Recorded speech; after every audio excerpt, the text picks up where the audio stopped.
ये जो video series चल रहा है इसमें मैं इरोडोव के क्वेश्चन को आसान भाषा में बता रहा हूँ, जिससे 11th के स्टूडेंट भी इरोडोव के क्वेश्चंस को अच्छे से बना सकें और फील कर सकें। आप जब भी क्वेश्चन बनाने के लिए बैठें तो बुक ले करके बैठें। वैसे स्क्रीन पर तो क्वेश्चन आएगा, लेकिन फिर भी यदि आप बुक ले करके बैठिएगा, क्वेश्चन को 1 से 2 से 3 बार पढ़ के उसको बनाने की कोशिश कीजिएगा। यदि बन जाता है या नहीं बनता है, दोनों ही केस में आप मेरे सॉल्यूशन से मैच करा लीजिए कि किस तरीके से बनाया गया है। यदि आपको वो क्वेश्चन बहुत आसान लगा और बहुत अच्छे से बन गया, तब तो सॉल्यूशन देखने की ज़रूरत नहीं है। लेकिन थोड़ा सा भी यदि आपको डिफ़िकल्ट लगता है तो आप सॉल्यूशन के साथ मैच करा सकते हैं। इसमें बहुत सारे पॉइंट्स यूनिक बताए जाएंगे। क्वेश्चन को सॉल्व करने का जो सबसे आसान तरीका है वो सब इसमें इस वीडियो सीरीज में डिस्कस किया जाएगा। चलिए, क्वेश्चन नंबर 59 हम लोगों ने सॉल्व कर लिया था। क्वेश्चन नंबर 60 को सॉल्व करते हैं। देखिए, in the arrangement 1.9 the masses m0, m1 and m2 of the bodies are equal. इस क्वेश्चन को मैं एक बहुत ही यूनिक मेथड से सॉल्व करने वाला हूं, जिसका नाम हैंगिंग ब्लॉक सिस्टम आप कह सकते हैं। तो 3 मास है एक सिस्टम में। The masses of the pulley and the thread are negligible and there is no friction in the pulley. Find the acceleration w with which the block m0 comes down and the tension of the thread binding together the bodies m1 and m2 if the coefficient of friction between these bodies and the horizontal surface is equal to k.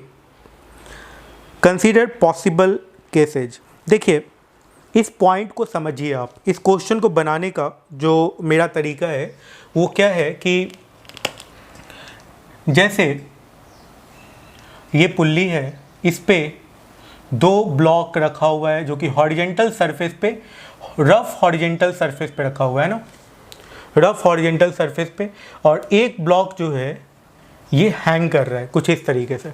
Okay, अब यदि सबका नाम दे दे तो m1 m2 ऊपर में है, ये m1 है, ये m2 है और ये m0 दिया हुआ है, और इसका जो फ्रिक्शन कॉफिशिएंट है वो k दे रखे हैं। ओके, और ये जो सिस्टम है ये एक्सेलरेट कर सकता है। ठीक है, अब इस पॉइंट को समझिए कि इस तरह के क्वेश्चन को बनाने का जो मेरा मेथड है वो ये है। ये हैंगिंग ब्लॉक सिस्टम एक तरीके का है, और ये है कि इधर जो लग रहा होगा ये m0g लग रहा होगा। ओके, और यदि इसको स्लिप करना होगा आगे की तरफ तो फ्रिक्शन जो है इस तरफ लगेगा km1g और इस तरफ लगेगा km2g। ओके, अब पॉइंट समझिए, जो कॉन्सेप्ट है वो समझिए, जो ट्रिक है वो समझिए। देखिए, ये 3 ब्लॉक है जिसको मैंने बना दिया। अब एक साथ एक लाइन से बना दिया मैंने, और ये m0g इस पे इस तरफ लग रहा है, आगे की तरफ लग रहा है, ये m0 है। ये m1 है जिस पे km1g पीछे की तरफ लग रहा है, इस पे km2g पीछे की तरफ लग रहा है, कुछ ऐसा लग रहा है। ओके, यदि ये वाला फोर्स इससे बड़ा होगा,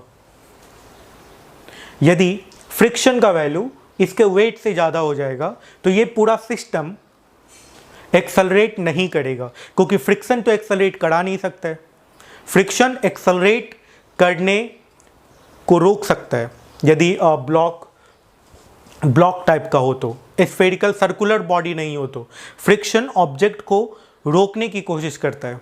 ओके, तो यहाँ पे इस केस में फ्रिक्शन जो है इन दोनों के मोशन को रोकने की कोशिश करेगा, और इस कारण से यदि आप कहें कि kg m1 प्लस m2, यदि ये वैल्यू बड़ा होता है m0g से, इसका मतलब g कैंसिल आउट हो गया, km1 प्लस m2 का वैल्यू यदि बड़ा हो गया m0 से, देन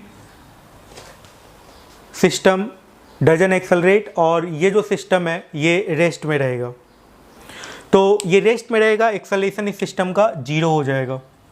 ओके, मतलब ये एक टाइप का कंडीशन बन गया। आप इसको नोट कर सकते हैं, ये ऐसा कंडीशन बना कि जब एक्सेलरेशन 0 हो जाएगा। के यहाँ पे लिमिटिंग फ्रिक्शन है, के को आप कह सकते हो कि के लिमिटिंग फ्रिक्शन कॉफिशिएंट है।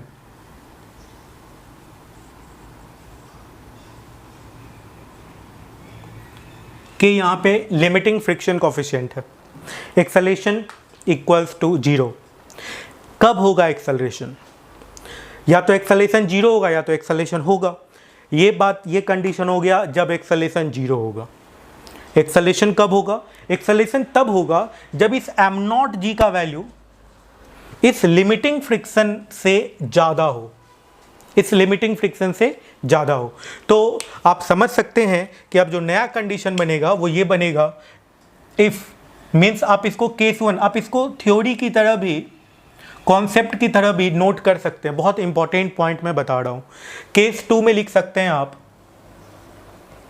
केस 2 हो सकता है इफ़ m0g ग्रेटर देन इससे kg m1 प्लस m2 से। ये जो k है ना, ये लिमिटिंग लिख दीजिए, ये k लिमिटिंग, जिसे यदि बड़ा होता है तो सिस्टम में एक्सेलरेशन आएगा। ओके, यदि इससे बड़ा होता है सिस्टम में एक्सेलरेशन आएगा, then acceleration equals to not 0। और इस केस में जब सिस्टम में एक्सेलरेशन आ गया तो क्या लिमिटिंग फ्रिक्शन लगेगा? नहीं, फिर काइनेटिक फ्रिक्शन लगने लगेगा, जो कि लिमिटिंग फ्रिक्शन कोफिशिएंट से हल्का सा छोटा होता है। ओके, तो यहाँ पे जो अब जो इक्वेशन लगेगा वो क्या होगा? m0g minus kinetic friction coefficient का इक्वेशन लगेगा, k kinetic into g m1 plus m2। अब देखिए यहाँ पे m0g और kinetic friction m1g, kinetic friction m2g, ये बड़ा हो गया है, तो ये जितना बड़ा होगा उतना ही इसमें एक्सेलरेशन आ जाएगा। That is equals to total mass into acceleration. ये जो टोटल मास है m0, m1, m2, ये टोटल मास इंटू एक्सेलरेशन, ये आ जाएगा। तो यहाँ पे हो जाएगा नेट मास, नेट फोर्स कितना हो गया? m0g minus friction, m0g minus friction, ये नेट फोर्स हो गया। और ये जो नेट फोर्स होगा ये टोटल मास इंटू एक्सेलरेशन के बराबर होगा, न्यूटन का सेकेंड लॉ। अब यहाँ पे आप लिख सकते हैं net total mass m0 plus m1 plus m2 into gravity, sorry acceleration. Okay, ये एक्सेलरेशन हो गया इस सिस्टम का। अब एक्सेलरेशन का वैल्यू आप बहुत आसानी से कैलकुलेट कर सकते हैं, है ना। तो जो एक्सेलरेशन का जो वैल्यू आएगा वो कितने के बराबर आ जाएगा?